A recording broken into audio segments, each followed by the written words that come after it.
Hey guys, I'm back. Let's talk about 90 Day Fiance. Which one is it? Happily Ever After. There's so many I have to keep track of now. I'm gonna talk about episode 1 and 2 at the same time, but I'm gonna separate it by couples because that's just easier for me to do, especially since I'm so far behind. Sorry if I look a mess. No wig this week, didn't feel like it. I have a half-assed braid out that I did with Dollar Store LA Looks gel.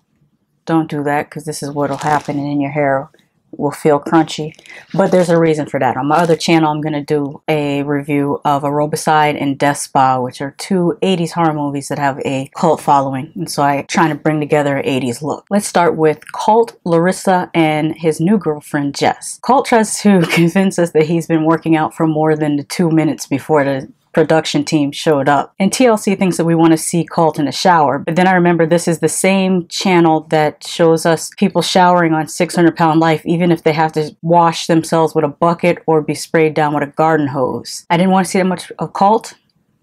I didn't want to see that much of Ed. I don't like it. Nobody likes it.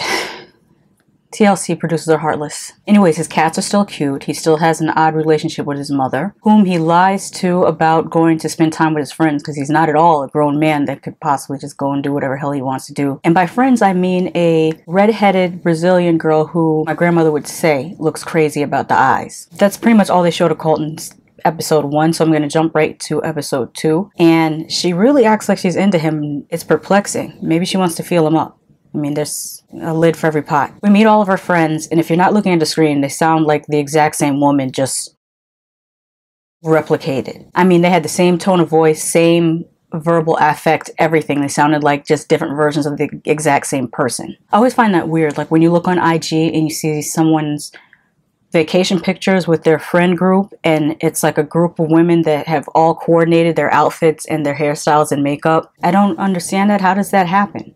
None of my friends, or no two of my friends, even look remotely alike. So how do you have a friend group where everyone kind of looks alike and has the same style and the same hairstyle? And is it like a clique thing? I just don't understand it. Someone else whose friend group was like that was Tania's. It's like she had these 3 different friends, and I think if I recall correctly, they were 3 different races, but they were all like 3 versions of the same person. How do you even set that up? Do you just, when you meet somebody and they don't look enough like you, you're just like, oh, I can't hang out with that person. They're not the right height.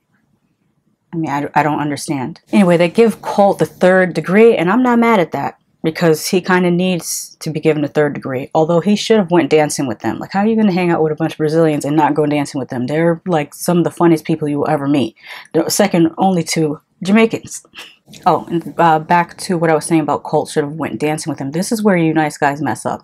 You're so busy trying to act like you're not actively trying to get into a woman's pants while actively trying to get into a woman's pants. You miss opportunities to create goodwill by doing things like going dancing. If Colt was in such a hurry to get back to the hotel and went dancing with Larissa, she would have had a good time. She would have had a few drinks, probably felt a little bit looser, and would have broken off something back at the hotel after, when you get back from going dancing. But he didn't think that through. That's how this works. When we see Larissa for the first time, she is doing her community service and touching her face with the same gloves that she just was cleaning a toilet with. Then we see her getting some more cosmetic procedures, and then she goes and hangs out with her alternate versions of herself friends who also, I mean, just, I don't want to be mean, but it just seems like, judging by their faces, they've also had some cosmetic procedures done that maybe didn't turn out so great. That's the nicest way I can put that. One says she's been engaged 15 times and tries to give advice to Larissa, and I'm just thinking that's probably not the person you should take advice from. But what has tripped me out is that somehow Larissa has money to get cosmetic procedures, take pole dancing classes, and yet she's got to call her pops up and ask for 5 G's to complete her immigration process. And at no point do you see this trifling chick buy anything for her children. She's a deadbeat. She's a straight up deadbeat. And I can see right now TLC is going to keep giving us updates about her, just like Netherlands Jessie. Let's jump to Paul and Karini. Paul has always been an offie. He's going to always be an offie. And a part of me enjoys seeing him run around and act a fool. The baby looked cute though. And Karini has learned quite a bit of English. I was hoping that Paul would also have learned at least some, I started to say Brazilian, Portuguese. But I doubt it looked like he was trying to learn a couple words, but he just seemed so lost. We don't get a lot of Paul and Karine in the first 2 episodes, but I'm going to make another video about episode 3, and that's when we really get into more Paul and Karine mess, and it is a mess. Asuelo and Kalani. Asuelo got a job at a ice cream, or maybe it was frozen yogurt. I can't remember whether it was frozen yogurt or ice cream shop, but he's like giving out samples and feeling proud of himself for having a part-time job, and is a complete jerk about taking care of his children. Like, there was a scene where Kalani was getting both those babies out of the car. He gets out of the car, goes in the house, unlocks the door, closes it behind him, and doesn't even help her with the babies. And she didn't even say anything. She should have cursed him out. I mean, I guess it's wrong to curse out your significant other in front of your children, but at the ages that they are right now, they won't remember it. But then I remembered Kalani let herself get pregnant not once but twice by this same man-child. So that's kind of her L to take and hold. Her hair is still gorgeous as always. He tries to make it up later by going on a date with her, which he sort of started to get right. Like, he got the flowers right. That was nice. Bring her flowers. He opened the door, trying to be chivalrous. But then he takes her to a place where they throw axes, which I didn't know was a thing that existed, but it looks fun. The only thing is, if you're going to do that, you should let your significant other know that that's where you're going, so that she's not trying to throw axes in a dress with sandals. I thought that was not cool of him to not tell her where they're going out for dinner so that she could dress appropriately. And then he acted real childish with the chest bump thing. Like, that's your wife. That's not your homie. There are times when your significant other can act like they're your homie, but if you're trying to have a romantic date, that's not the time to be homie, lover, friend, if anyone remembers that song. Who sang that? Somebody sang homie, lover, friend. I don't remember who sang it, but it was back in the 90s. Elizabeth and Andre. Everyone in this situation are jerks. Like, there is no right or wrong person because they're both horrible. Well, not just the 2 of them, but also her family. They're just all horrible people all around.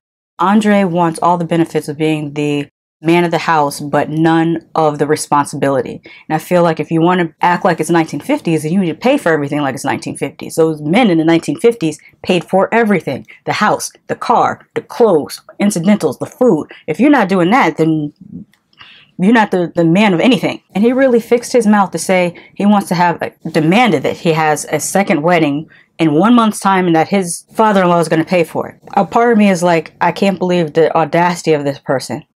But then the logical side of me is thinking, this has to be manufactured for television. They had to have sat together and had a meeting and said, you know, we have to bring some type of drama if we're going to stay on this show.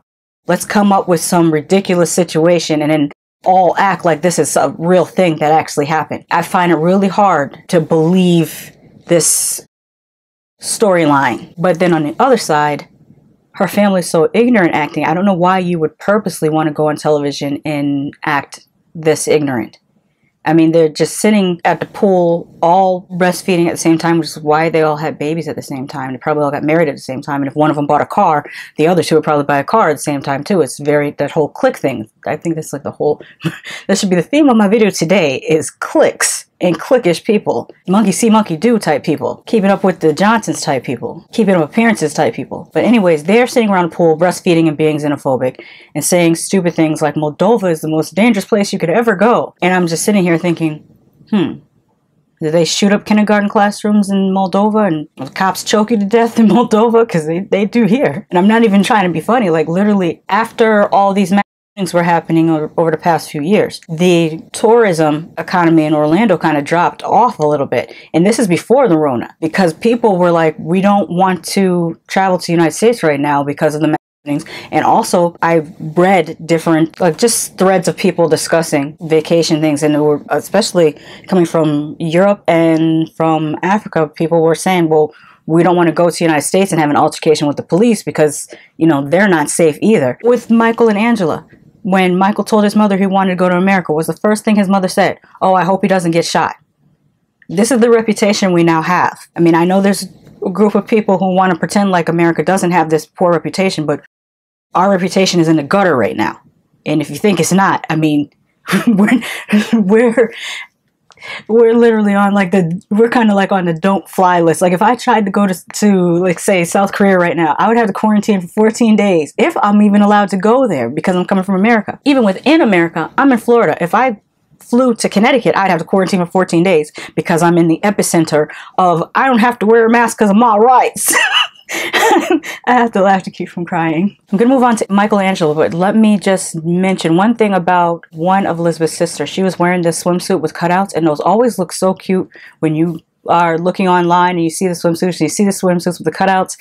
They look great on the models, not so much on regular people with regular figures.